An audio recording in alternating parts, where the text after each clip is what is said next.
बिस्मिल्लाहिर्रहमानिर्रहीम, मैं हूं ताहिर ढिंडसा और आप देख रहे हैं SDTV। डिज़ास्टर एक बड़ा अलमी है, चाहे ज़लज़ला हो या आग लग जाए या अर्थक्वेक आ जाए। 2005 के ज़लज़ले के बाद पाकिस्तान ने नेशनल डिज़ास्टर सेंटर जो ईरान ने आगे से वो चल के रिप्लेस किया, तो पाकिस्तान का कुछ है।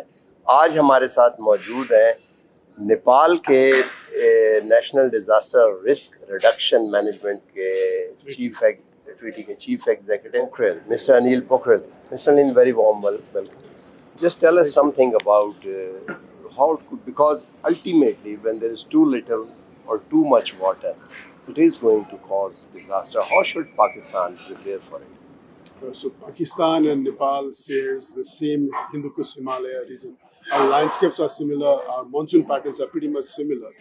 We face same kind of hazards, earthquakes, but also extreme floods and droughts. We've seen again how extreme floods like in 2022 has devastated, and also droughts and also heat waves. We've also seen increased amount of forest fires, and it applies the same thing with Nepal as well. We've been experiencing more floods, more landslides, more forest fires, and once in a while earthquakes. So both of these countries have so much in common. We've come here in Pakistan, in Islamabad, to learn from NDMA's experience right now, but we've also been sharing some of those experience that we have been doing in Nepal. What we see is, until recently, we've only been looking at it from a single hazards perspective. We've only been looking at either earthquakes or looking at gulf or looking at landslides or looking at forest fires. We've not been able to really think them in the intersections.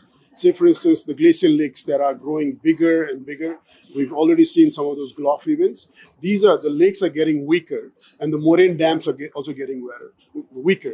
Now, you could imagine a situation where there's a big earthquake like in Muzaffarabad, the 2005 earthquake. So if similar kind of earthquakes do happen in the middle of a summer season, the chances of these lakes bursting out is even more higher, right?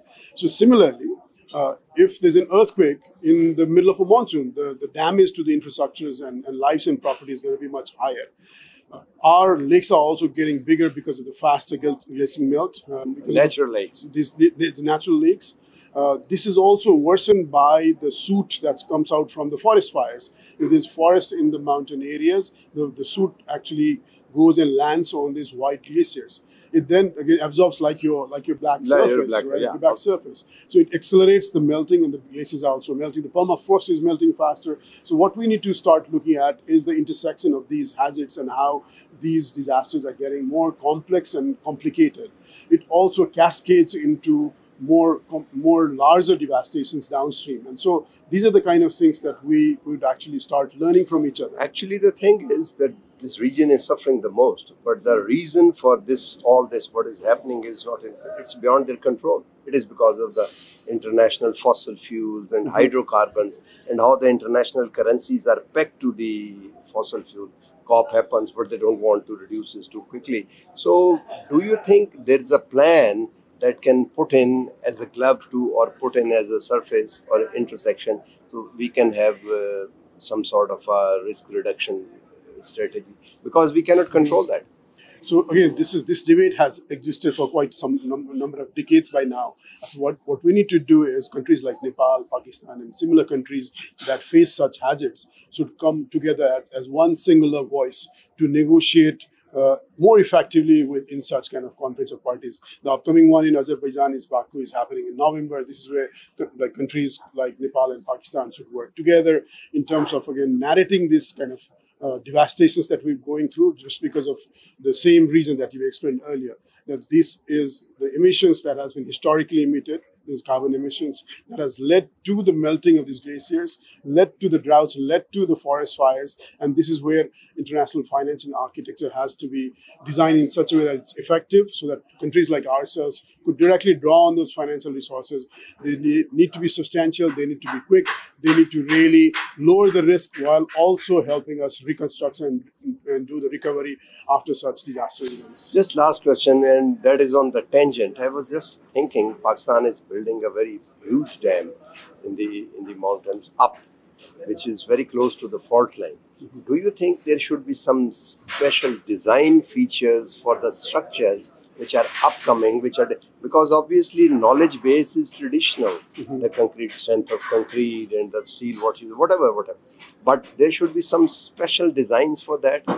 So again, if you look at the evolution around the science and technology for constructing dams, it has evolved substantially over the last few decades. So we could design it at one go.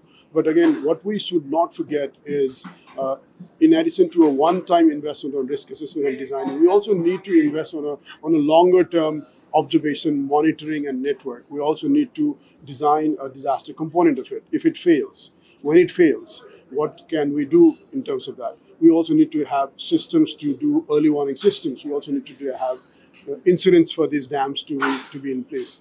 We also need to prepare our security agencies, the NDMA-like agencies, to be prepared for preparing for such disasters. But before that, again, the design should be able to really withstand some of these extreme events, especially earthquakes, but also there could be debris flow, glacial lake outburst floods, and also these forest fires that could damage these structures. Yeah, all right.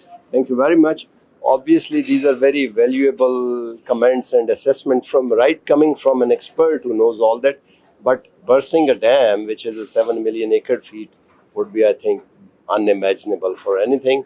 But whatever the reason is, we should prepare for disaster risk reduction. And I think that is the way forward which is available right now. With this, we come to the end of this interview. Bye for now.